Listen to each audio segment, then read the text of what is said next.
Hello everyone, this is Sriharsha from PGDM. Today we have with us Dr. Amrita Dhillon, Professor of Economics from King's College London, UK. She holds a master's degree from Delhi School of Economics and a PhD from the State University of New York at Stony, Brook. She is here to teach us the core course on managerial economics for PGPX and PGDM1 students. Hello ma'am. Hello, nice to meet you. Let's get started with some questions ma'am. Sure. First question is, how is your experience at MYRA and in Mysore so far?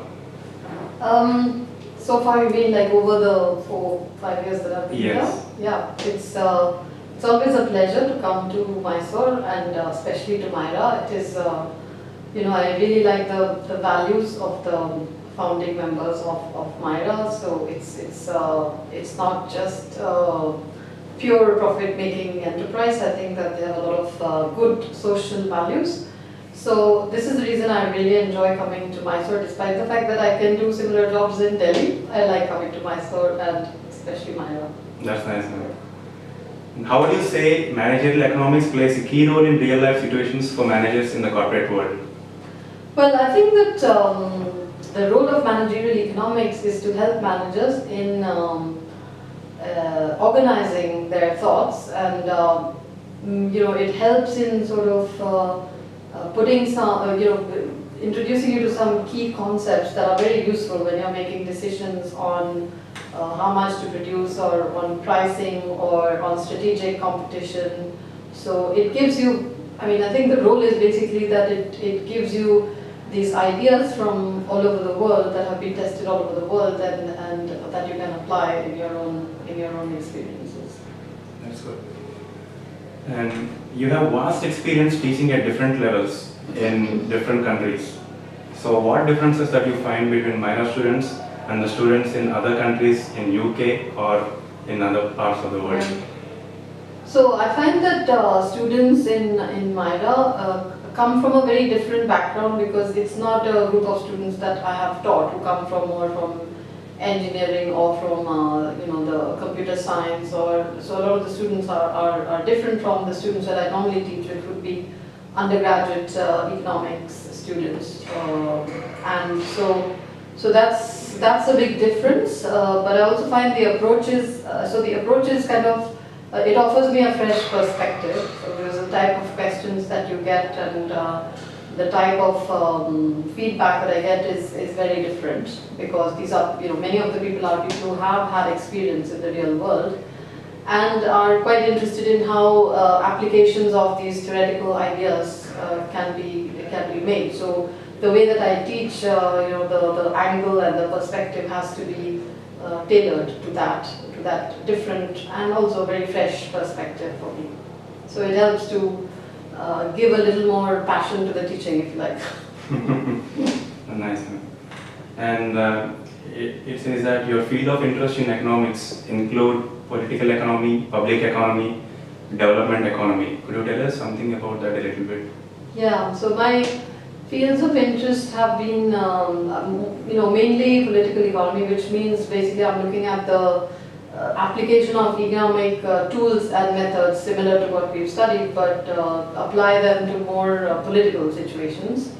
So I've done a lot of my research work has been on voting, so different voting rules, and looking at predictions of how, let's say, what are the factors that determine voter turnout, what are the factors that affect strategic voting in elections, what are the objectives of political parties, how are political candidates chosen, and what difference does it make to outcomes. And the other field that I'm now really interested in is development, and with a big focus on India. So I'm applying my theoretical ideas to data from India. So I've been working on corruption in India, so looking at the implementation of the big employment guarantee scheme that we had in Andhra Pradesh, where there were audits done of various leakages in the system. So we kind of relate those leakages to political competition, the degree of political competition at the constituency level. So that's one of the things I've been doing. And then in public economics, I've done work on tax competition. So how do different, there's been a lot of debate recently. Prime Minister and various other economists are saying that Indian tax rates are too high, and so why is that important? That might be, excuse me, that might be important because investment into India may depend on what are the taxes. Given that other countries have lower taxes, we might want to attract more investment by reducing the taxes. So I worked on that issue to show that, economists generally agree that tax competition is not good, because in the end you will have too low a tax revenue and you won't be able to provide public goods. Correct. So how can you overcome those issues of too much tax competition? That's one example of what I worked on in public economics. Yes, Professor, as you said that you will make predictions in the corporate, not in the corporate, in the government, for politicians kind of. So what is your real-time experience? How is your real-time experience in those kind of situations, like making predictions in that environment? Yeah, so my most recent paper is on that. Actually there are two papers. One was on looking at the discretionary grants that are made from the central government to various state governments, and we looked at whether those grants would depend on whether the state is going to be a swing state in the next election for the party at the center, or is it aligned with the party at the center? So does it have the same party in the state? Like for example Gujarat and Gujarat is the BJP, and also the central government is BJP, so that's alignment. So if you have the same alignment, does it matter for allocation of resources? And we found that it matters. So if a state is swing and aligned, then there is considerably more resources going to those states. So there is a lot of political motivation in giving these grants. Of course, after the Niti Aayog has been formed, apparently the discretionary part of these grants has been reduced by the government, so that may be a good thing. So that's one example of how my theoretical predictions are then used to test in the data. Okay, yeah. That's nice, ma'am.